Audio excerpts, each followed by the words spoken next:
നമസ്കാരം. ദേവികുളം തെരഞ്ഞെടുപ്പ് കേസിൽ എ രാജയ്ക്ക് ആശ്വാസം. എ രാജയുടെ തെരഞ്ഞെടുപ്പ് വിജയം റദ്ദാക്കിയ ഹൈക്കോടതി ഉത്തരവ് സുപ്രീം കോടതി റദ്ദാക്കി.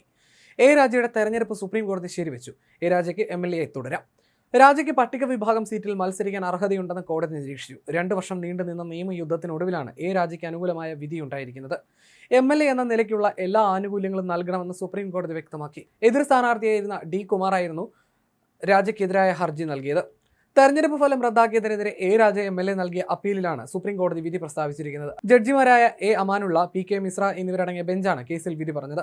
സംവരണ സീറ്റിൽ മത്സരിക്കാൻ രാജയ്ക്ക് യോഗ്യതയില്ലെന്ന് ചൂണ്ടിക്കാട്ടി 2023 മാർച്ച് 20-നാണ് ഹൈക്കോടതി തിരഞ്ഞെടുപ്പ് ഫലം റദ്ദാക്കിയത്.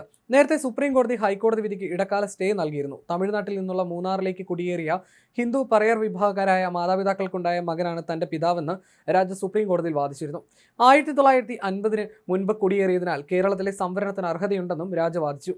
രാജയുടെ അച്ഛനും അമ്മയും ഉൾപ്പെടെ മുഴുവൻ കുടുംബവും ക്രിസ്തു മതത്തിലേക്ക് മതം മാറിയതിനാൽ പട്ടികജാതി സംവരണത്തിന് അർഹതയില്ലെന്നാണ് UDF സ്ഥാനാർത്ഥി D. കുമാർ വാദമുയർത്തിയിരുന്നത്. എ രാജ മതപരിവർത്തനം ചെയ്ത ക്രിസ്ത്യൻ വിഭാഗത്തിൽപ്പെട്ട ആളാണെന്നായിരുന്നു ഹൈക്കോടതി കണ്ടെത്തിയത്.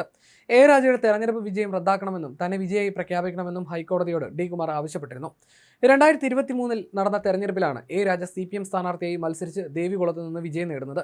തെരഞ്ഞെടുപ്പിന്റെ ഫലത്തിൽ തന്നെ എ രാജയുടെ ജാതി സർട്ടിഫിക്കറ്റ് സംബന്ധിച്ച് തർക്കം നിലനിന്നിരുന്നു. എ രാജ സമർപ്പിച്ചത് വ്യാജ ജാതി സർട്ടിഫിക്കറ്റ് ആണെന്നും ആരോപണം ഉയർന്നിരുന്നു. എ രാജയുടെ ഭാര്യയും മക്കളും ക്രൈസ്തവ വിശ്വാസം തുടരുന്നവരാണെന്നും UDF ചൂണ്ടിക്കാട്ടിയിരുന്നു. ദീർഘകാലം MLA ആയിരുന്ന S. രാജേന്ദ്രനെ മാറ്റിയാണ് CPM ഇത്തവണ യുവ നേതാവായ എ രാജയെ മത്സരിപ്പിച്ചത്.